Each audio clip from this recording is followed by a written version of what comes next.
Kamusta naman kaya mga kabayan? Nakikita nyo ba garing aking pinakukulo ang are? Ako pinabubulak ang papagaring tinalagyan ko ng pamintang yan at pampalasa. Yan ho'y pork belly. Yan ho, ating pinakukulan dyan hinahalbaws. May gagawin akong masarap na luto. Din ako napaibig gumawa nung crispy pork belly. Kare-kare. Ayan ho mga kabayan. Crispy pork belly kare-kare. Pero hindi ko pa ipapakita din ngayon. At ang akin munang ipapakita sa inyo ay di yung aking gagawin mga pulo tanay. At mamayang gabi ako may bisita din Hindi bagaho mga kabayan. Sauce ay talaga namang panalong panalo aray. Ating nga pinalalambot lang na karikit. Hindi naman ho para talagang wagas na wagas ang lambot. At yan para naman magkalasa pa rin, mapag-absorb pa din ang pampalasa natin pag niluto na natin yung kare-kare. At yun, tayo ba ako yun para ako naglalaway na agad. Yan ho mga kabayan. At tinitilad-tilad lang ng papagayaan yung ating pork belly. Ayan, at ako'y babawas diyan ng karikit na pampulutan namin maya-maya. Ito sinipahapon na rin naman. At nung ating pinaprepara rin, sakto lang rin may mga bandang alas 7, mapapahayin na rin sa hapag ng barikan. Ayan. At yung matitira nga ay aking gagawin crispy pork belly kare-kare. Tayong magpiprito ngayon yan. Hindi ko tutusin kung pwede mong tawagin yung lechong kawali. Pwede tawagin mong lechong kawali din yung papagay. Kaya talagang mantilamsikan Kaya naman mga kabayan. Kahit ituwin na lang ako magpiprito. Kahit na naman mabangos, manok, crispy pata. Pagka ako nagpiprito, laging gusto sa akin magtalsika ng mantika. Daming pwedeng puntahan ng matatalsika ng mantika. Sa akin napunta kaya naman mga kabayan. Para ng dalmesya ng aking braso. Sus marsipaw. Yan ha. Di atin nga piniprito lang, talagang naninilamsik kaya naman kakagalay, parang may kaaway din mga kabayan. Ayan ha. At piniprito ng karikit na papagayaan, hindi para pakatustahit, mawawala naman yung pinaka-juice niyan sa loob. Crunchy sa labas, ayan, pero juicy pa rin yan. Ating hinango na ito, ating patitigisin. Talaga namang pagkagarin dito mamapupulutay, sasarap din naman pulutanin niya mga gayang pork belly o liempo, kambaya daw, sinabi ko ng lahat. Sauce, marsipaw, tawari. Ako'y naglalaway tunay kaya.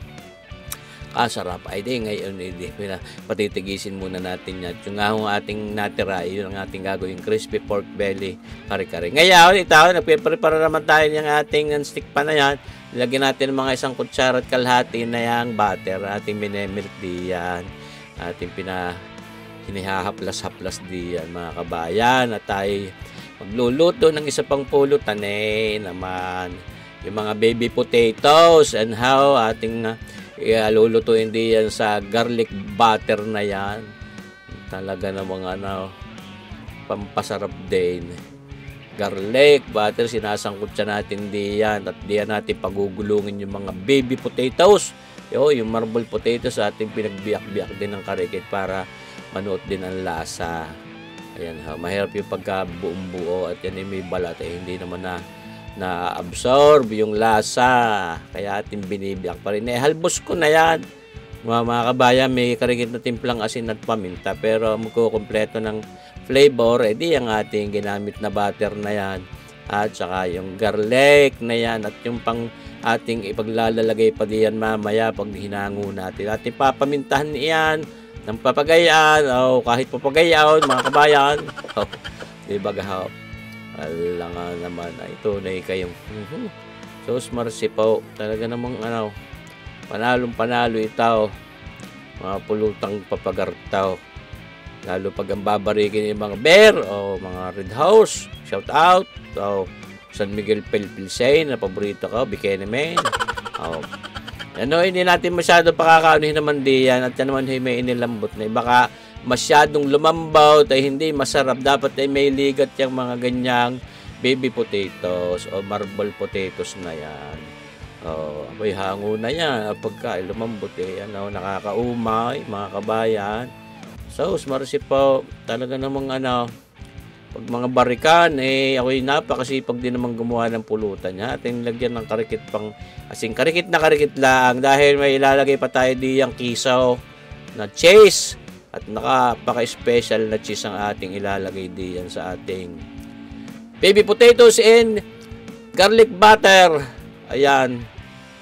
Yun, mga kabayan, itong special cheese na sinasabi ko, queso de bola. Napakasarap naman. Talagang yung queso nga hindi nakakaumay. Kaya napakasarap diyan sa ating pinipreparang anong iyan. Yan ho. Baby potatoes in garlic butter and cheese.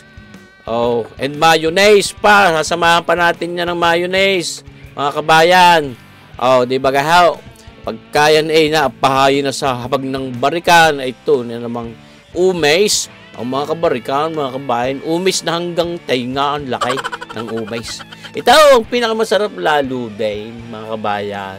Hindi po pwedeng mawala diyan sa aking mga papagayang sistema. Yang ating Japanese mayo at naka po, pinakamasarap ng mayonnaise yan. Talaga namang malinamnam, hindi nakakaumay. Kaya gustong gusto ko. Hindi nawawala sa frigider niyang Japanese mayo yan. Yan ang ahong. Nakahaplas na sa hapag ng barikan itong ating pork belly ito, crispy pork belly na may sawsawang papagayang may suka o mayroong bawang, sibuyas at siling manghang. At ito na nga yung ating baby potatoes in garlic butter and cheese and mayo. O, pinaglalagay na lahat pag hindi sumarap. At ito na, Diyos ko po, ang kasagpay. Binuksan na ni kabayang paring Mamay Kanor. Paring lagi ko din kabarikan. Yan, nagtagay na, malamig ho yung anong yaon. Red horse na yaon. Bikini men. Tapos meron pa akong isusunod pa diyan, pampahulas. Ayan na nga.